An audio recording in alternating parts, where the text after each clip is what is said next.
Today on Meat and Heat, we are going to be doing the perfect smash burger that you can make at home. Now, like with any job, you're going to need the perfect tools, and today's tools will start with a nice hot flat surface.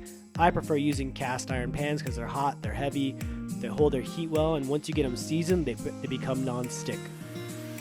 Most of the time, these places that do smash burgers will use some kind of press like 2 spatulas. I'm going to go ahead and use a bacon press today because it's heavy cast iron as well and won't stick to the meat. But like I said, they'll use a spatula and a handle of another spatula to press down. I'll stick with the bacon press today. Now for the other 2 tools you'll need to complete this job will be a drywall scraper or something really thin to get between the meat and the cooking surface without destroying the crust, and another spatula. Now I like the drywall scraper because it's good enough to where it'll get between the meat and the pan without really disrupting the burger, and the spatula is great to flip. So the burger will actually be the last thing we put on the grill today. First we're going to start by making our sauce, and I want to make a simple sauce out of mayo, ketchup, mustard, and some pickle brine.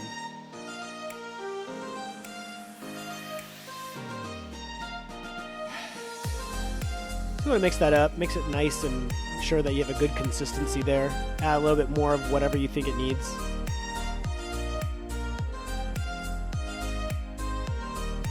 So we have the meat. You want to make sure you have a 80-20 percentage there.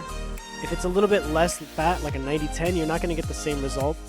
So you want to start by splitting that meat up into equal parts. This is 1.5 pounds, so I'm trying to eyeball to get 8 3-ounce balls of meat.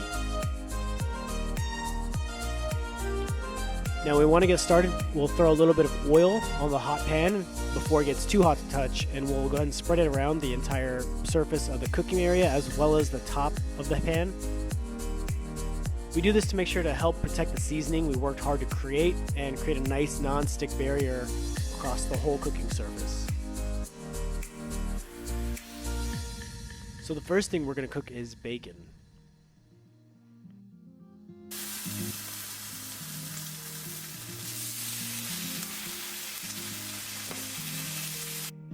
So we're going to go ahead and use that bacon press, what it was created for, and smush that bacon down to make sure it doesn't curl up or fold, and make sure as much of the bacon is touching the hot surface as it can be.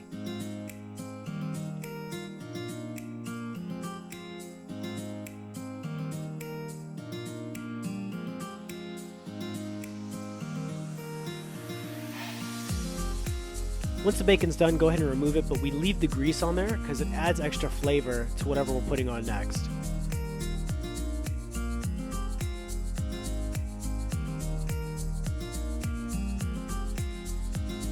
So we want to go ahead and get a nice toast on the bun, so we'll put some butter and lay it down on the hot surface, but don't do it too long and don't neglect it because it will burn fast. You just want to get a nice toast all across the surface of the bun without really getting the sugars too burnt.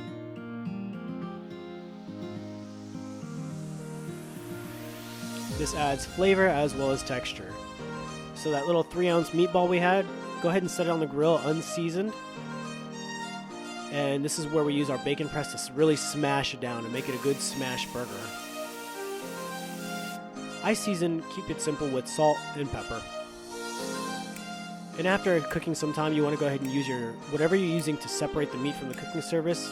So I'm using my drywall scraper to get in between it to make sure that we're not really destroying anything, and use a spatula to flip. Once the patty's nice and hot and you know you've cooked it to the desired temp, go ahead and add your cheese of choice. I prefer American.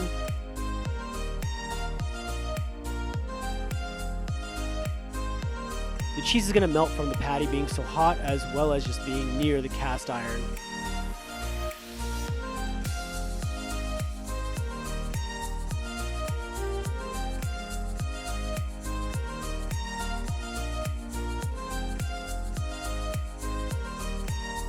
So now it's time to construct our burger. We start with our nice toasted bun, and we're going to add some of that sauce we made. I like layering it on the bottom.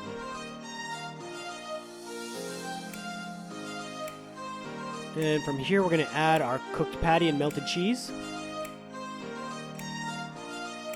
And top it off with our bacon. And we're going to finish this whole burger off with a few pickle slices. It's really simple, really easy, and it's a very minimal job to get this done. And you'll be really proud of the burger you made. Really appreciate you guys watching the video. Please leave a like and subscribe, and go ahead and follow me on Instagram at Meat and Heat. Thank you, everybody.